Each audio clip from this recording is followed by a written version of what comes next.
K-pop's global bifurcation, a genre at a crossroads. Billboard recently released two new weekly charts tracking Korean music, Billboard Korea Hot 100 and Billboard Korea Global K-Songs.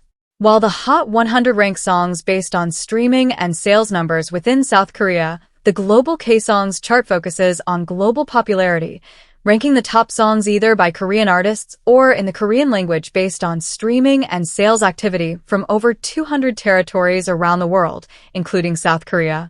In just the second week of these charts' existence, week commencing December 13th, comparing the top 25 songs on each reveals an emerging divergence within K-pop. Global popularity no longer signals domestic popularity in the genre. In exporting to a global stage, K-pop has evolved to suit an international audience, perhaps at the expense of its domestic one. The domestic and global charts have only 6 songs in common. Only 6 tracks appear among the top 25 of both Korea's domestic Hot 100 and the global K-Songs chart, and only 3 are shared in the top 10.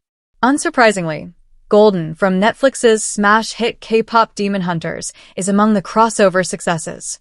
However, while Golden tops the global chart and is joined by 2 other Demon Hunters tracks in the top 10, Golden falls to number 10 on the domestic chart and is the sole Demon Hunters track listed. Good Goodbye by Wasa and Spaghetti by Le Seraphim and J-Hope are the other 2 crossover successes, but they, too, occupy quite different ranks on each chart. Korean listeners gravitated toward fewer artists, but more soloists. The Korea Hot 100 has a narrower range of artists than the global K-Songs chart, as 14 unique artists are responsible for the top 25 songs domestically. Collaborations are counted as one artist, compared to the 18 artists representing the global K-Songs top 25. Note, K-pop Demon Hunters is counted as one artist. However, among the Korean top 25 are 6 solo artists, 3 of whom were not previously part of a K-pop group. By contrast, all 7 solo artists on the global top 25 were originally members of K-pop groups. Globally, the transition from K-pop group member to Western-focused pop artist has proven the most successful method of launching a solo career. Domestically, however, many of the soloists are not from a K-pop background at all. Korea's growing indie scene and diversifying music taste have propelled artists like Han Roro and Lim Young-woong up the domestic charts. Label representation changes as the Big Four push globally. The labels represented in each chart's top 25 highlight shifting focuses among Korea's largest entertainment companies.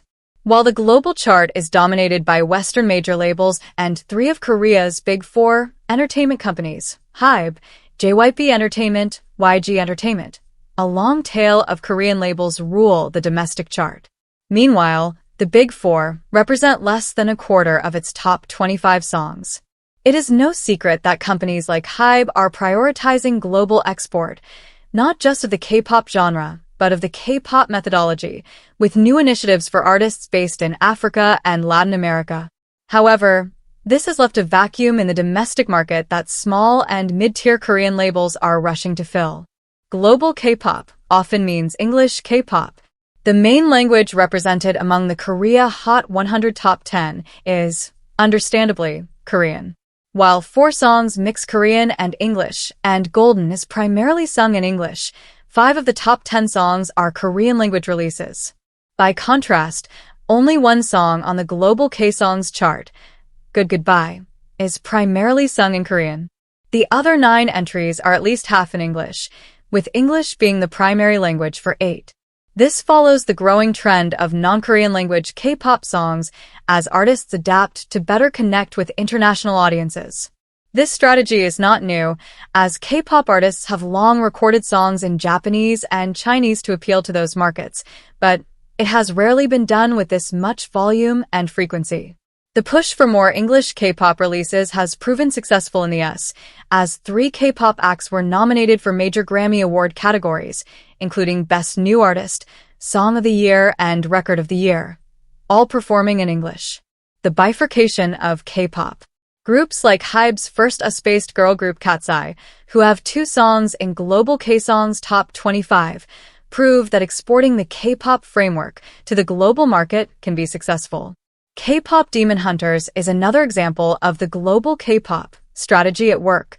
While the film is distinctly K-pop in its aesthetic, its songs are primarily in English, and it has resonated with a global audience. Instances like these make it difficult to identify what sets K-pop apart from Western pop, as its globalization has removed many aspects that used to define K-pop, such as the language. However, the domestic K-pop charts show that those aspects are still a part of K-pop, just not a part of global K-pop. On the contrary, many of the qualities that catapulted K-pop to global fame, strong fandom, meticulous performance, rigorous artist development, are not inherently Korean, even if they tend to be associated with K-pop groups. In the wake of K-pop's Grammy nominations and the success of acts like Cat's Eye, it is easy to make the claim that K-pop has officially gone global. However, comparing the two new Billboard Korea charts reflects that it is not necessarily the K-pop genre that has been exported, but parts of the K-pop major label methodology, including aspects that are not specifically Korean in nature. As this trend continues, the boundaries of what defines K-pop will only become blurrier. While going global gives K-pop the opportunity to access a much larger market, this success may come at the expense of musical identity, leading to a K-pop without the K.